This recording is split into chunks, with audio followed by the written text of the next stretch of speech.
सदृश गोपिन प्रेम प्रकट कलयुग ही दिखायो। निरअंकुश अति निडर रसिक यश रस न गायो। दुष्टन दोष विचारे मृत्यु को उद्यम कियो। बारन बाको भयो गरल अमृत ज्यों पियो।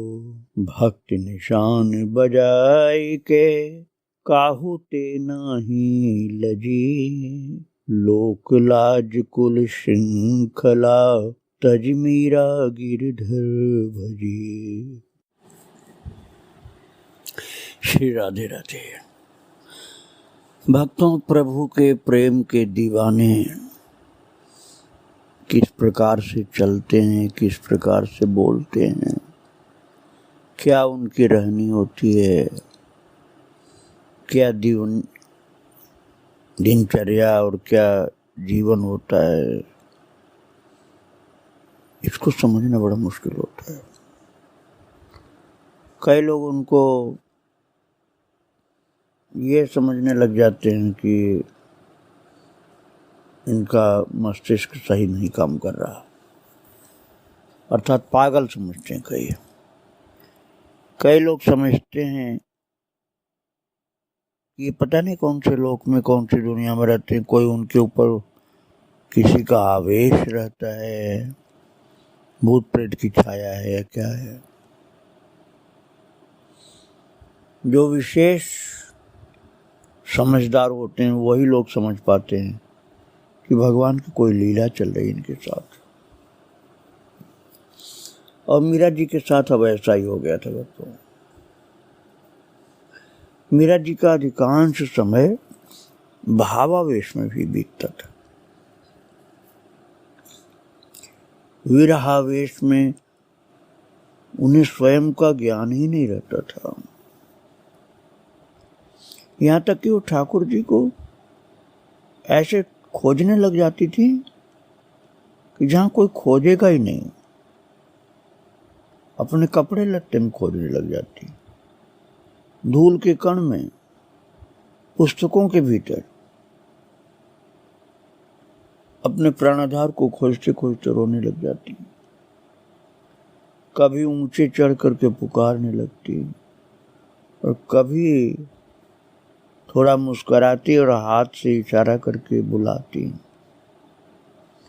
कभी हर्ष के आवेश में वे इस प्रकार दौड़ती मानो सम्मुख कोई है नहीं, खुला मैदान है और सम्मुख होती थी दीवार या कोई मनुष्य या पशु, पर उनको वो दिखलाई नहीं देता था। ऐसा लगता था कि भगवान कृष्ण ही दिखलाई पड़ रहे हैं उनको, और किसी से टकरा जाती थी जाकर। पेड़ से या दीवार से टकराती तब तो कई बार वो घायल भी हो जाती थी। किसी मनुष्य या पशु से टकराती तो महाराज लोग चकित हो जाते कि इनको हो क्या गया है। ये दिव्यदासियां उनके साथ सदा लगी रहती थी, बचाने के लिए, सुरक्षा करने के लिए। किंतु कभी कभी उनकी इतनी शीघ्रता होती थी कि दासी लोग भी संभाल नहीं पाती थी, तो उनको चोट भी कभी कभी कुछ लग जाती थी। और जो समझते थे मीरा जी की स्थिति को, चाहे थोड़ा ही समझते हों, तो वो उनकी सराहना करते और मीरा जी के पीछे जाकर उनकी चरण रज उठा करके अपने सिर पर चढ़ाते। ना समझ लोग तो हंसते थे, व्यंग करते थे कि देखो क्या हो गया इनको, पढ़ी लिखी गुणवान होने पर भी मस्तिष्क में क्या हो गया। लोग सोचते थे कि दिमाग सही नहीं काम कर रहा है। अचानक ऐसी घटना घटती कि बुद्धि के बाहर होती है। भोजराज जी देखते कि होली के दिनों में महल में बैठी हुई मीरा की साड़ी पर अचानक न जाने कहां से रंग आ गया। मीरा की साड़ी अचानक रंग से भीग गई और वो चौंक कर बोलती अरे, और अरे कहती हुई उठ करके भागती मीरा जी किसी अनदेखे से उलझने के लिए। और भोजराज जी समझ जाते कि मीरा जी को ऊपर रंग किसने डाला, यहाँ तो कोई रंग लेकर आया भी नहीं, ये निश्चित ही द्वारकाधीश ने रंग डाला इनके ऊपर। तो भोजराज जी के नेत्रों से आंसू गिरने लग जाते, प्रेम विभोर हो जाते। कभी मीरा जी रात को छत पर टहलती होती और भोजराज जी भी उधर छत पर होते कहीं, तो वे देखते कि अरे मीरा जी किसी से बात कर रहे, किसी के कंधे का सहारा लेकर चल रही हैं। ऐसे चलती हुई हर्ष से बावली सी हो जाती हैं। कभी ऐसा भी होता मानो किसी ने मीरा की आंखें बंद कर ली हों, आंखें मूंद ली हों किसी दूसरे व्यक्ति ने। ऐसे किसी के हाथ को थाम करके चलती कभी, और हाथ दिखलाई नहीं पड़ता था, किसका हाथ थामे ये नहीं पता चलता था। और फिर वो बोलती चंपा, पाटला, विद्या, और अनसुने नाम ले ले करके बोलती जाती। फिर कभी कहती किशोरी जो, किशोरी जो, और पीछे घूमकर आनंद विवल होकर कह उठती अरे प्राणधन मेरी श्याम सुंदर। किसी से लिपट करके फिर हंसने लग जाती। किससे लिपटी है ये नहीं पता चलता था। कभी कभी तो भोजराज के आदेश से चंपा मीरा जी के मुख से निकले हुए भजनों को लिखने लग जाती थी। मीरा उनकी प्रत्येक रक्त की बूंद में जैसे समाई हुई थी। भोजराज जी मीरा जी के सच्चे भक्त हो गए थे, भगवान की भक्ता के भक्त हो गए थे। सीतापति सेवक सेवकाई, कामधेनु सय सरिस भलाई। बिल्कुल यही जीवन हो गया था भोजराज जी का। रण में जाते समय जब मीरा जी तिलक लगाती भोजराज को, तो वो स्पर्श उनके रोम रोम में समा जाता। लौटते समय संपूर्ण लश्कर को पीछे छोड़कर उनका अश्व तीव्र गति से भाग छूटता, और अंगरक्षकों को उस गति का साथ देने में कठिनाई होती। आते समय 100 शंकाएं सिर उठाकर उन्हें भयभीत करने लगती, कहीं झरोखे से गिर न पड़ी हो।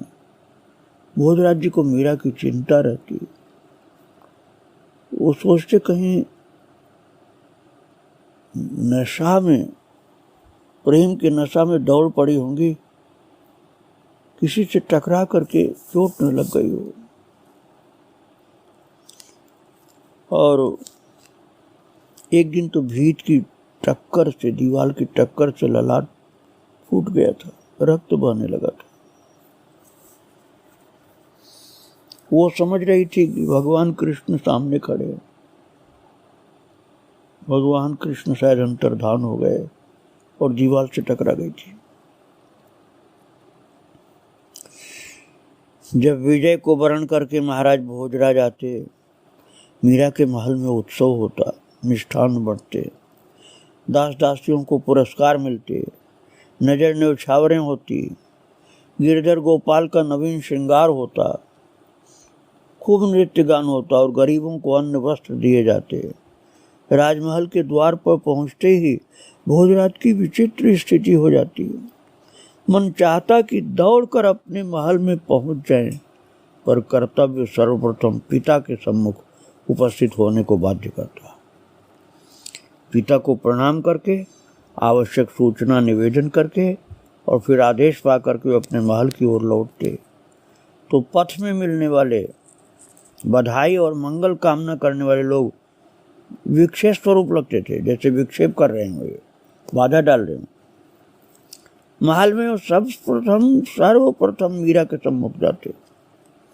यदि वो स्वस्थ होती, उन्हें देखते ही खड़ी होकर हाथ जोड़कर सिर झुकाकर प्रणाम करती मीरा जी, और कहती, पधार गए आप, बहुत दिन लगाए, आप स्वस्थ हैं, प्रसन्न हैं, वहाँ की समस्याओं का समाधान हो गया ना, आप पुनः तो नहीं कहीं जाना है, कहीं युद्ध में आपको चोट तो नहीं लगी।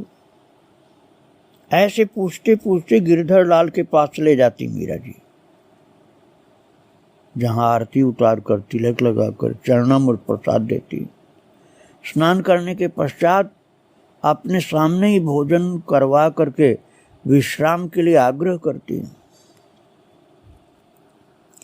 भक्तों, एक बार किसी युद्ध से लौट करके जब आए थे भोजराज जी, तो पूछे कि आज किसका उत्सव है। मीरा जी बोले, आपके विजय का उत्सव।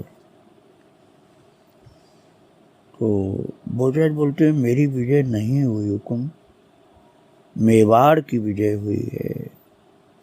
मनुष्य की जीत तो मन को जीतने से होती है, और मैं इसमें अब तक सफल पूर्ण रूप से नहीं हुआ हूँ, मुझे ऐसा लगता है।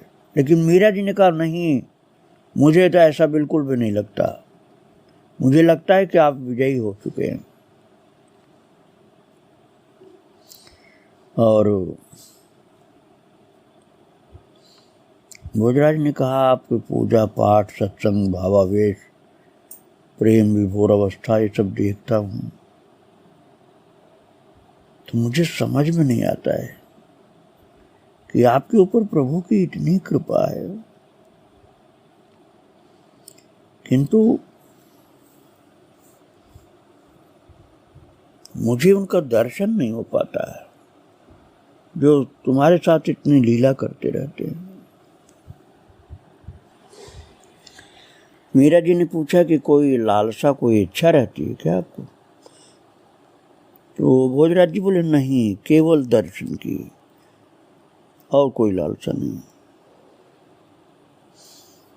मीरा जी ने मुस्करा करके कहा, समय जल्दी आएगा, आपको दर्शन हो जाएगा।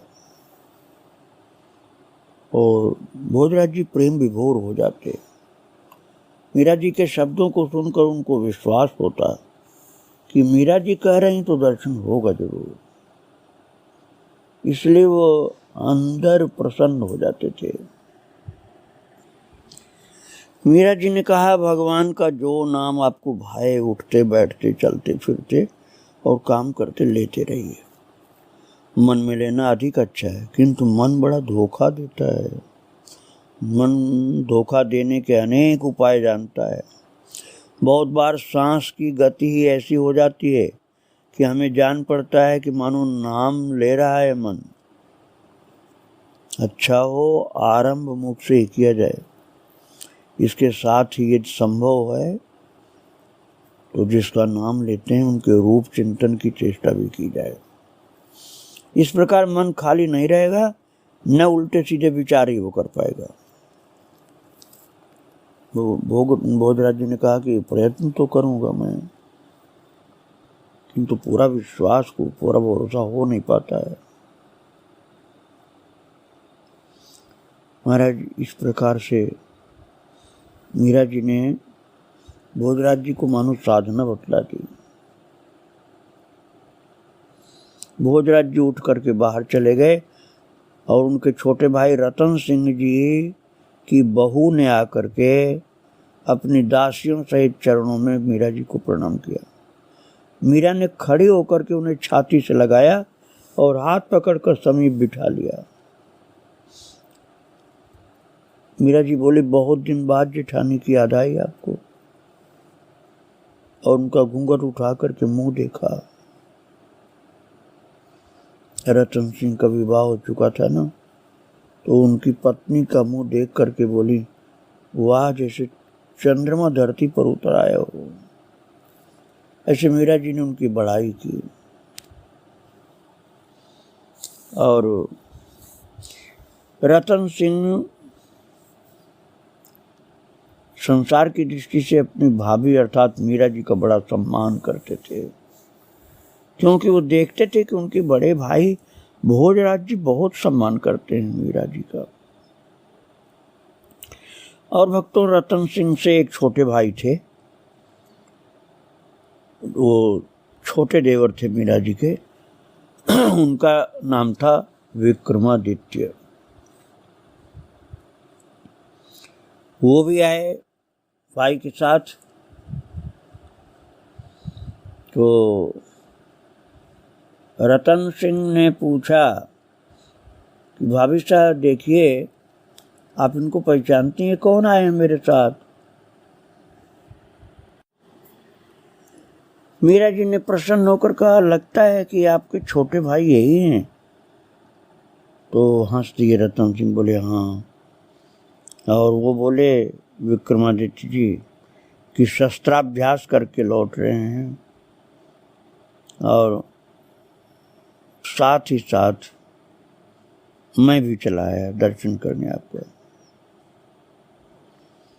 तो मीरा जी ने उनको भगवान का प्रसाद खिलाया, आदर के साथ बोला, प्यार के साथ, जैसे अपने बच्चे को बोलते हैं ऐसे बोले, क्योंकि सबसे छोटे देवर थे वो।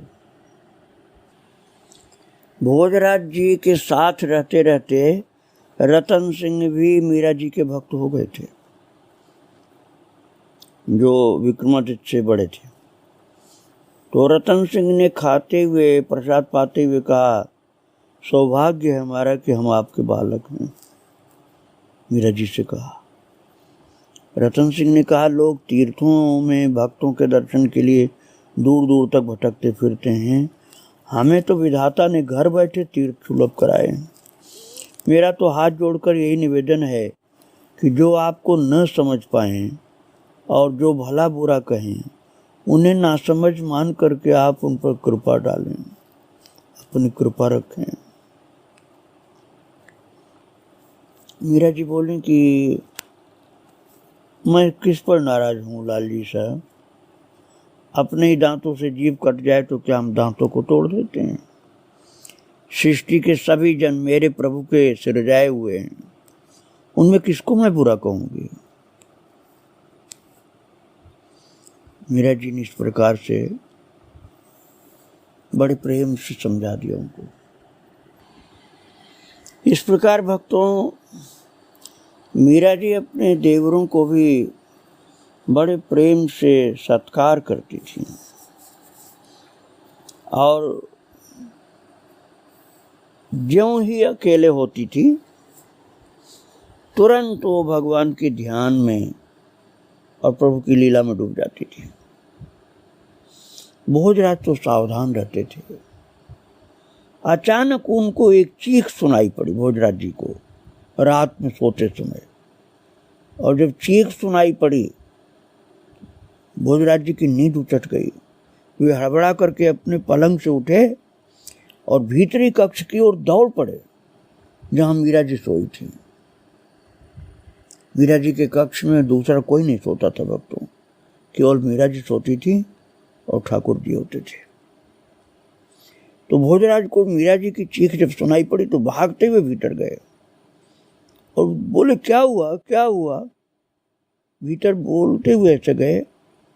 उन्होंने मन में सोचा, आज इनकी वर्षगांठ अर्थात तो शरद पूर्णिमा है और महाराज का भी दिन है, तो आज दो उत्सव हैं।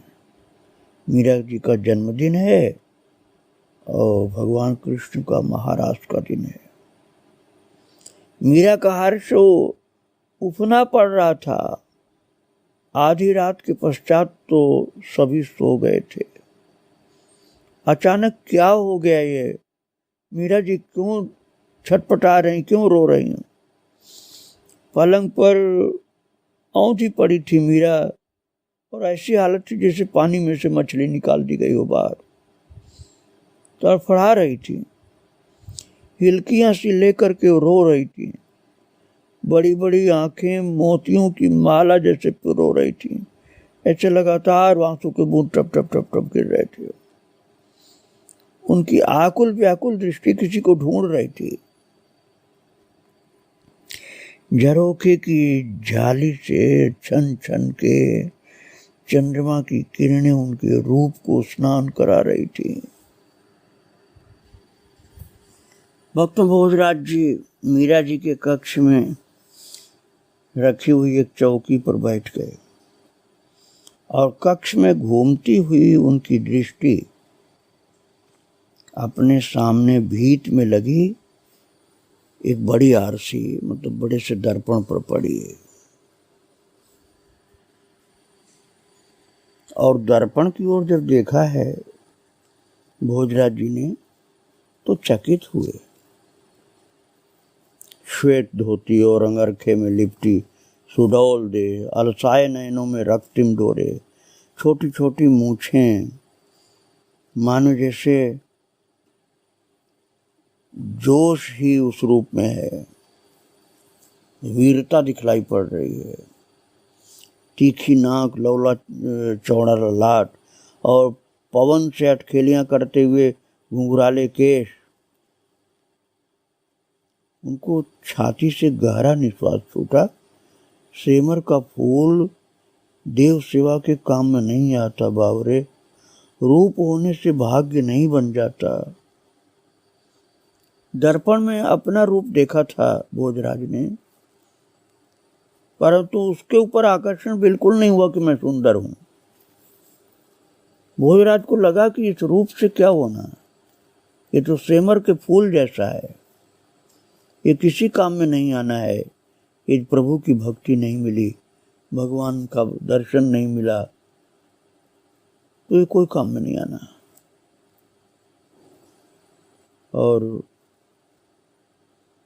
मीरा जी के भक्ति में स्वरूप को देख देख कर भोजराज अंतर्मन में प्रसन्न हो रहे थे। भक्तों, भोजराज तो जरूर मीरा के लिए चिंतित थे, किंतु मीरा जी उस अवस्था में थी कि वो भोजराज को देख ही नहीं रही थी। वो तो जैसे कृष्ण को ही ढूंढ रही थी। और अपना एक तारा उठाया, गुरु के द्वारा दिया हुआ, और मुंह से संगीतबद्ध स्वर निकलने लगे। पिया कहाँ गयो नेहड़ो लगाए।